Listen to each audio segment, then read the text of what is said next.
Salve, salve minha gente, aqui é o professor Anderson do canal 6 Seguidores. Um canal feito para os estudantes do ensino médio e para aquele camarada que já tem o ensino médio e não quer falar besteira no churrasco da família, não quer falar besteira na hora de mandar zap zap. Então vamos prestar atenção que vai ficar bonito. Vamos começar a falar sobre Guerra Fria, um período da história da humanidade que durou de 1945, no fim da Segunda Guerra Mundial, até 1989, com a queda do Muro de Berlim. À medida que entendemos o xadrez do conflito ao final dele e os seus vencedores, você vai entender por que entramos nesse período tão difícil da história da humanidade. A divisão do mundo em dois polos totalmente diferentes, totalmente conflitantes. Os Estados Unidos liderando o mundo capitalista e a União das Repúblicas Socialistas Soviéticas, ou a União Soviética, no bloco socialista. Ao final da Segunda Guerra Mundial, nós temos as grandes potências, Inglaterra, França, Estados Unidos e União Soviética dando as cartas no mundo. Lembrando que, podendo falar em poucas palavras, a União Soviética foi a grande vencedora do lado oriental, com a sua grande ofensiva, depois da Batalha de Stalingrado, e praticamente foram os primeiros a chegar em Berlim ao fim da Segunda Guerra Mundial. E os Estados Unidos lutando praticamente ilha a ilha contra o Império Japonês, que dominava praticamente todo o Sudeste Asiático, mas que com a virada do jogo, os americanos passaram a ocupar boa parte desse território que antes era dominado pelos japoneses. Então os japoneses dominavam a Coreia, dominavam parte da China, e os russos tinham um pouco de receio dos japoneses atacarem seu território. A partir do momento que tiveram informações de fonte de inteligência de que os japoneses não iriam atacar, eles puderam concentrar todos os seus esforços contra os alemães e com isso ajudaram com que os aliados ganhassem a guerra. Claro que os aliados fizeram sua parte também, em combate na África do Norte, principalmente, em combate na Europa, aquele desembarque da Normandia, lembra do resgate do soldado Ryan? Então, lá retrata um dos teatros de operações mais importantes, que foi o desembarque da Normandia, o dia D. Sem que houvesse essa invasão na frente ocidental e os russos fazendo a sua parte no lado oriental, não teríamos a vitória da guerra. O que é importante para entendermos a Guerra Fria? Foram as duas conferências que decidiram como seria o mundo pós-guerra. Tivemos a Conferência de Yalta, em fevereiro de 1945. Ali os aliados tinham certeza que não perderiam o conflito, lembrando que os alemães só se renderam em maio de 45. A Conferência de Yalta, basicamente, o que foi conversado? Principalmente os criminosos de guerra alemães, o que seria feito com eles? A questão da Polônia. A partir do momento que acabasse a guerra, como ficaria a Polônia, que foi invadida pelos nazistas? Outra questão muito importante foram os estados bálticos. São os estados ou os países que ficam perto do Mar Báltico, Estônia, Letônia e Lituânia. Optou-se por eles serem incorporados à União Soviética. A criação da ONU, que era muito importante para evitar que outros conflitos acontecessem. Os alemães foram derrotados, Os soviéticos conseguiram chegar a Berlim, logo depois os aliados, americanos, franceses e britânicos. Os alemães foram derrotados no conflito e em 17 de julho de 45 nós tivemos a Conferência de Potsdam. É uma cidade, uma localidade que fica nos arredores de Berlim. E lá os líderes mundiais continuaram a debater e discutir o que seria o mundo pós-guerra. Em Potsdam, começamos a fatiar o mundo literalmente. A Guerra Fria fez com que o mundo fosse dividido fisicamente.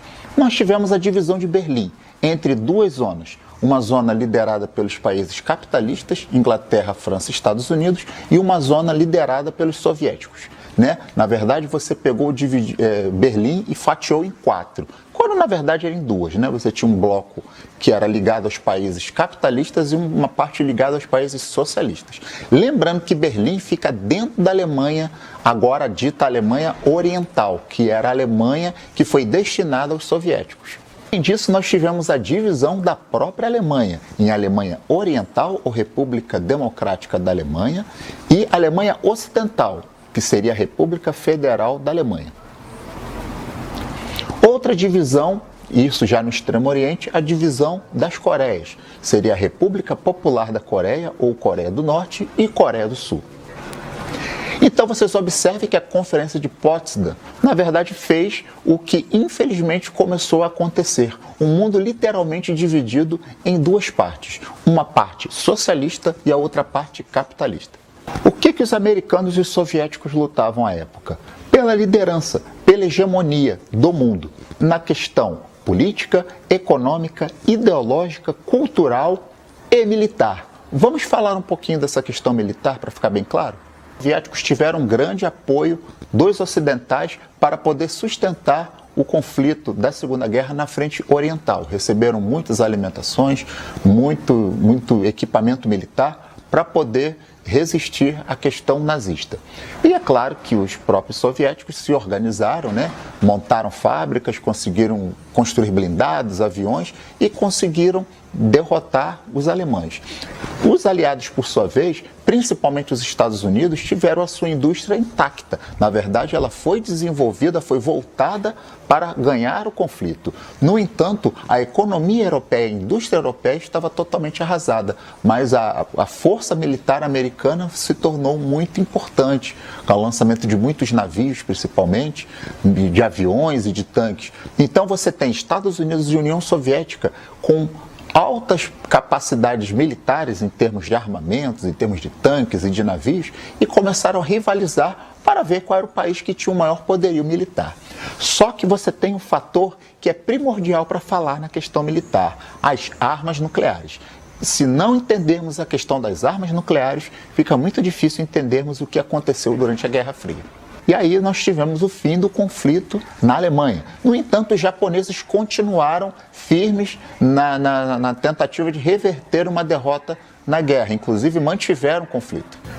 Vendo que o resultado do conflito não ia ser favorável para o seu lado, os americanos viram que para poder derrotar os japoneses e diminuir o número de baixas, o número de militares mortos ou feridos, numa possível invasão terrestre ao Japão, optaram por lançar as bombas nucleares em Hiroshima e Nagasaki. Lembrando que foi a única vez que esse dispositivo foi lançado contra um país e contra alvos civis. E, na verdade, é a única vez da história. Das outras vezes foram lançadas apenas em testes. Então, no dia 6 de agosto e 9 de agosto de 1945, essas duas cidades foram devastadas pelo ataque nuclear. Os japoneses, se vendo numa encruzilhada, vendo que duas cidades suas foram arrasadas, não tiveram opção, tiveram que se render. Lembre-se daquela conferência de Potsdam que eu falei? O Truman já falou, sussurrou no ouvido do Stalin que eles estavam preparando uma nova arma. E Stalin, muito preocupado, não imaginava o que poderia ser. Na verdade, ele só ficou sabendo depois, quando seu serviço secreto descobriu que existia o plano da bomba atômica. Essa bomba atômica foi lançada e colocou os Estados Unidos na liderança militar. Ou seja, ele tem a arma mais destrutiva de todas. Na certa, cientistas muito preocupados em que só os Estados Unidos tivessem acesso a essas armas nucleares, vazaram segredos militares para a União Soviética e ela começou a desenvolver também a sua arma nuclear. Na verdade, o que acabou acontecendo foi um equilíbrio de poder. Isso eu vou explicar daqui a pouco. Lembra que eu falei que o Japão tinha sido arrasado em Hiroshima e Nagasaki? Automaticamente a União Soviética declarou guerra ao Japão. Qual era o interesse de Stalin? Basicamente, no território chinês, ali da Manchúria, que era muito rico em riquezas minerais, e também na própria península coreana e, quem sabe, até no próprio Japão. Os russos imaginavam, os soviéticos imaginavam, que a partir do momento que eles entrassem em guerra contra os japoneses, eles poderiam de alguma forma reivindicar esses territórios na região da Ásia. Os japoneses se renderam e, na verdade, a partir do momento que eles se renderam, eles meio que se alinharam aos americanos, eles não se alinharam aos russos. Os americanos, percebendo a ameaça da difusão, do espalhamento do comunismo em todo o mundo, ele tinha que encontrar uma maneira de fazer com que todos os seus aliados arrasados no conflito fossem ajudados, para que pudessem voltar a ter uma boa economia e que se alinhassem ao capitalismo. Então, no dia 12 de março de 1947, Truman, ele elaborou a doutrina Truman, em que ele dizia que ele deveria ajudar todas as nações amigas, né, de alguma forma se recuperarem, né, de modo que continuassem alinhadas ao capitalismo. Em junho de 1947, nós tivemos o Plano Marshall. O que era o Plano Marshall? A injeção de pesada quantidade de dinheiro para todos os países se recuperarem no pós-guerra. Lembrando que o teatro de operações basicamente ele ficou concentrado na Europa. E o receio dos americanos era que essas nações arrasadas de alguma forma simpatizassem com o comunismo e socialismo da União Soviética. E aí observem o que aconteceu. A partir do momento que você tem a elaboração desse plano, os americanos de alguma forma conseguiram ter muita malandragem, né? Boa parte desse empréstimo era devolvido para eles, né? Ou seja, você não dava esse dinheiro era retornado depois, e boa parte desses produtos eram preferencialmente comprados para reconstruir as economias europeias dos Estados Unidos. Então eles difundiam o capitalismo pelo mundo e ao mesmo tempo tinham uma vantagem econômica com isso. E por que o atual ministro da Economia brasileiro, Paulo Guedes, ficou chateado quando falaram em Plano Marshall na economia brasileira? Basicamente é isso. São pesados investimentos estatais ou do Estado para recuperar economias. Isso foi feito na Segunda Guerra Mundial, né, na Europa, basicamente, e também no Japão. E né, as pessoas ligadas ao governo brasileiro atual imaginaram alguma coisa nesse sentido para recuperar a própria economia brasileira durante a epidemia do coronavírus. Estava tão louco que em junho de 48, Stalin determinou o fechamento de todas as rotas terrestres que ligavam a Alemanha Ocidental a Berlim Ocidental. Com isso, a cidade ficou literalmente sem abastecimento de comida, de energia e de muitas coisas que fazem uma cidade funcionar. Os aliados, né, percebendo que não poderiam perder o lado ocidental de Berlim, fizeram uma ponte aérea para poder abastecer a cidade e não deixar a cidade perecer perante a essa ameaça de cerco de Stalin. Depois de um ano, em 1949, Stalin, sabendo que não tinha ainda a arma nuclear, ele acabou cedendo e reabriu as rotas terrestres. Então, Berlim Ocidental continuou capitalista dentro do território da Alemanha Oriental. Problemas agora nessa segunda etapa.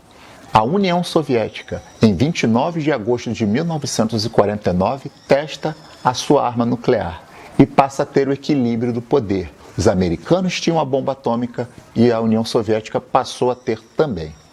E em 1º de outubro de 1949, nós tivemos a Revolução Chinesa. O que foi a Revolução Chinesa? Os nacionalistas que eram, né, de tendências capitalistas foram retirados do poder por Mao Tse-tung, que simpatizava com o regime socialista da União Soviética. Ou seja, 1/3 do mundo agora está sobre a autoridade de uma nação socialista. E isso é muito ruim em se falando de Estados Unidos. E aí a Guerra Fria, de alguma forma, ela começa a ficar muito mais feroz, em que você tem conflitos na África, você tem conflitos na Ásia e você tem as ditaduras militares na América Latina, na América Central e também na América do Sul. Logo, logo estarei postando um vídeo falando sobre as ditaduras brasileiras. Já temos um vídeo falando de história da América Central século XIX e história da América Central século XX, que a gente também fala, já está publicado no canal 6 Seguidores. Ok, minha gente, um abraço a todos e bons estudos.